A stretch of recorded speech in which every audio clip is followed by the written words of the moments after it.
चीन और पाकिस्तान दोनों ऐसे देश हैं जिन्हें शांति से रहने की आदत नहीं है, क्योंकि जब तक ये दोनों भारत के लिए कोई परेशानी खड़ी नहीं कर लेते हैं तब तक इन दोनों को चैन नहीं आता है। वहीं चीन तो अपनी सारी हदें पार कर रहा है। वो बॉर्डर के पास इंफ्रास्ट्रक्चर खड़े करता जा रहा है। उसने भारत चीन सीमा पर सड़कों, रेल लाइन, सुरंगों का जाल बिछा दिया है जो भारत के लिए खतरा पैदा करती है। उसकी सरपरस्ती में पाकिस्तान की हिम्मत भी बीच बीच में जोर मारती रहती है। बॉर्डर पर दोनों पड़ोसियों की नापाक हरकतें बढ़ती चली जा रही हैं। ऐसे में भारत दोनों दुश्मनों को ठिकाने लगाने के लिए उनकी ही भाषा में जवाब देने की तैयारी कर रहा है। भारत भी बॉर्डर पर ऐसे इंफ्रास्ट्रक्चर खड़े कर रहा है जिससे चीन और पाकिस्तान के होश उड़ रहे हैं। वो ये सह नहीं पा रहा कि भारत उसके बराबर में खड़ा होकर उसे मात देने की तैयारी कर सकता है। बताया जा रहा है कि भारत सरकार बॉर्डर से सटे राज्यों में अब मल्टीपर्पज रोड टनल्स बनाने की तैयारी कर रही है। ये टनल्स भारतीय सेना की ताकत को कई गुना बढ़ा देगी, वहीं चीन और पाकिस्तान की हालत खराब कर देगी। तो चलिए आज के वीडियो में हम जानेंगे कि सीमा पर बनाई जा रही इन सुरंगों से भारत और उसकी सेना को क्या फायदा होने वाला है, इन टनल की क्या खासियत होगी, और साथ ही जानेंगे कि भारत सरकार बॉर्डर पर सेना को मजबूत बनाने के लिए और क्या कदम उठा रही है। तो ये सब जानने के लिए आप ये वीडियो अंत तक जरूर देखिएगा। दोस्तों, जून 2020 गलवान में घुसपैठ की घटना करीब 2.5 साल बाद चीन की ओर से दोबारा ही ऐसी हिमाकत करने की कोशिश की गई। 9 दिसंबर 2022 को अरुणाचल प्रदेश के तवांग में चीन के सैनिकों ने भारतीय सीमा में दाखिल होने की कोशिश की, लेकिन भारतीय सैनिकों के आगे चीन की एक न चली। यहां भारतीय सैनिकों ने चीनी सैनिकों को मार पीट कर भगा दिया। भारत की यह ताकत देखकर चीन को एहसास हो गया कि वो अब भारत में एक कदम भी अपनी मर्जी से नहीं रख सकता है। भारतीय सेना ने अपनी ताकत इतनी बढ़ा ली है जिसका वो अंदाजा नहीं लगा सकता है। तभी तो यह कहा जा रहा है कि यह 1962 का भारत नहीं, यह साल 2022 का भारत है। इसके साथ ही कई रक्षा एक्सपर्ट्स का भी मानना है कि भारत की जिस तरह तैयारी चल रही है वो चीन को रास नहीं आ रही है। पिछले कुछ समय में भारत ने लद्दाख से लेकर अरुणाचल तक अपनी सैन्य शक्ति को मजबूत किया है और कई इंफ्रास्ट्रक्चर खड़े किए हैं। मोदी सरकार की ओर से रक्षा बजट बढ़ाकर इस तरफ काफी ध्यान दिया जा रहा है, जिसमें सबसे पहला टारगेट किसी भी आपात स्थिति से निपटने और भारतीय सैनिकों तक तत्काल पहुंचने के लिए सड़कों का जाल बिछाना है। इसके अलावा सड़क के साथ ही सुरंग, पुल और एयरबेस का भी निर्माण किया जा रहा है। वहीं अरुणाचल फ्रंटियर हाईवे प्रोजेक्ट पर काम तेजी से किया जा रहा है।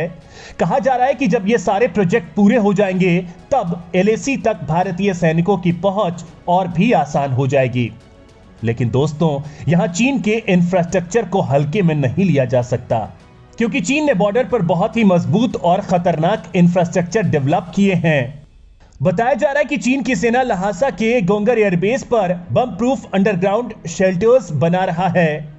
यहां पर लड़ाकू विमान और मिसाइल्स रखे जाएंगे। पूर्वी लद्दाख में देमचोक के पास गरगुनसा बेस पर भी तैयारी चल रही है। इसके साथ ही इंफ्रास्ट्रक्चर अपग्रेड कर रही पीएलए ने अरुणाचल प्रदेश से लगे निंगची एयरपोर्ट पर भी किलेबंदी की है। चीनी सेना स्थायी सैन्य बैरक बना रही है। साथ ही ऑप्टिकल फाइबर और इलेक्ट्रिसिटी का नेटवर्क बिछाया जा रहा है। इन सब को देखते हुए भारत को उसी की भाषा में उसे जवाब देने की तैयारी कर रही है। बताया जा रहा है कि भारतीय सेना अपने बटालियन कमांडर्स के मौके पर ही टैक्टिकल फैसले लेने की छूट दे दी है। दोस्तों, चीन से लगती करीब 3500 किलोमीटर लंबी सीमा यानी एलएसी पर कड़ाके की सर्दी पड़ रही है। एसटी की रिपोर्ट बताती है कि चीनी सेना अपने सैनिकों की तैनाती में कटौती कर रही है। अक्टूबर में 3 अतिरिक्त ब्रिगेड्स तैनात की गई थी जो अब विथड्रॉ मोड में हैं। हालांकि सिलीगुड़ी कॉरिडोर के पास और निंगची के दक्षिण में एक्स्ट्रा ब्रिगेड अब भी तैनात हैं। इसके अलावा राष्ट्रीय सुरक्षा की रणनीति में भी अहम बदलाव किए गए हैं। जिसके मुताबिक बॉर्डर से सटे राज्यों में अब मल्टीपर्पज रोड टनल्स बनाई जाएंगी, यानी कि सुरंग के अंदर सुरंग बनाई जाएंगी, जिसके तहत इन सुरंगों में मेन टनल से इतर एक साइड टनल से जोड़ा जाएगा। इन साइड टनल्स में सेना जरूरी गोला बारूद से लेकर मिसाइल तक स्टोर करेगी। चीन बॉर्डर एरियाज में बॉम्ब प्रूफ अंडरग्राउंड शेल्टर्स तैयार किए जा रहे हैं। सुरंग के भीतर सुरंग बनाकर भारतीय सेना चीन की पीपल्स लिबरेशन आर्मी को उसी के खेल में मात देने की पूरी तैयारी कर रही है। बॉर्डर एरियाज में अपग्रेडेशन का काम तेजी से चल रहा है। इसके साथ ही उम्मीद है कि जून 2023 तक बालीपुरा चारदुआर तवांग एक्सेस पर 2 टनल्स सेला और नेचीफू टनल्स खुल जाएंगी। दोस्तों, तवांग में भारत और चीनी सैनिकों की झड़प के बीच सेला टनल पर ज्यादा फोकस किया जा रहा है। सेला टनल भारतीय सेना के लिए एक मजबूत लाइफलाइन होगी। अरुणाचल प्रदेश में 13,000 फीट की ऊंचाई पर बनी 2 किलोमीटर से ज्यादा लंबी सेला सुरंग लगभग बनकर तैयार है और इसके जनवरी 2023 में शुरू होने की उम्मीद है। इस सुरंग के जरिए चीन की सीमा के पास से गुजरने वाले तवांग सेक्टर तक मिसाइल और टैंक आसानी से पहुंच जाएंगे। इस सुरंग को खास तकनीक का प्रयोग करके बनाया गया है। हर मौसम में इस टनल से कनेक्टिविटी प्रदान करेगी।